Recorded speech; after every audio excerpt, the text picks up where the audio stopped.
तो जिस तरह मैं कह रहा था आपसे कि बॉडी क्लॉक के बारे में पता चलाना आपको लाजमी है। वो लोग जिन्होंने अभी हमें ज्वाइन किया है उनको बताते चलें कि आप सुन रहे हैं सुनो एफएम 89.4 की वीकेंड मॉर्निंग।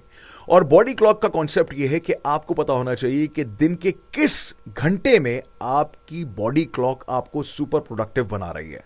क्या वो अर्ली मॉर्निंग का टाइम है, दोपहर का टाइम है, शाम का है या रात का है। क्योंकि जैसे ही आपको पता चल जाएगा कि यार मेरी बॉडी क्लॉक के हवाले से मुझे पता है कि मैं शाम में बहुत प्रोडक्टिव होती हूं, अब आपको पता है कि आपके वो काम जिसमें आपको मेंटल बहुत ज़्यादा एफर्ट डालनी है आपने वो शाम में करने हैं।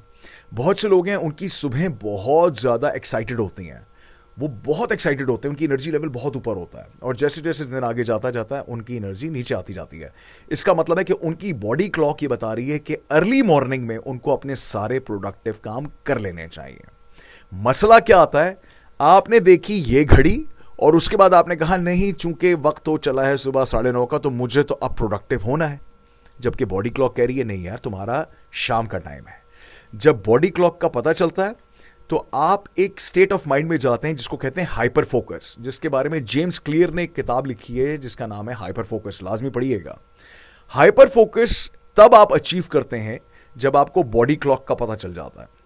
जाहिर सी बात है ना, अब एक काम है जिसके अंदर मेरा दिल लगा हुआ है तो आपने वो काम करने के लिए बॉडी क्लॉक को पता करके ये टाइम का, ये दिन का, ये स्केड्यूल है, इसमें आपने सुपर प्रोडक्टिव काम करना है। उस दौरान में चाहे कुछ भी हो जाए आप नहीं हटते पीछे, आप बिल्कुल फोकस्ड होते हैं। ठीक है, ये इतनी ज्यादा जरूरी चीज है और लोगों की जिंदगियां गुजर जाती हैं उनको बॉडी क्लॉक का पता ही नहीं चलता।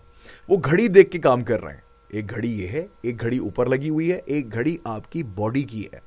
तो बॉडी क्लॉक को पता करें, उसके बाद hyper focus state of mind में जाएं and then do your productive work in those time periods और आप देखेंगे कि रिजल्ट ऐसा आने वाला है कि अल अमान अल हफीज। ठीक है जी, चलते हैं अपने अगले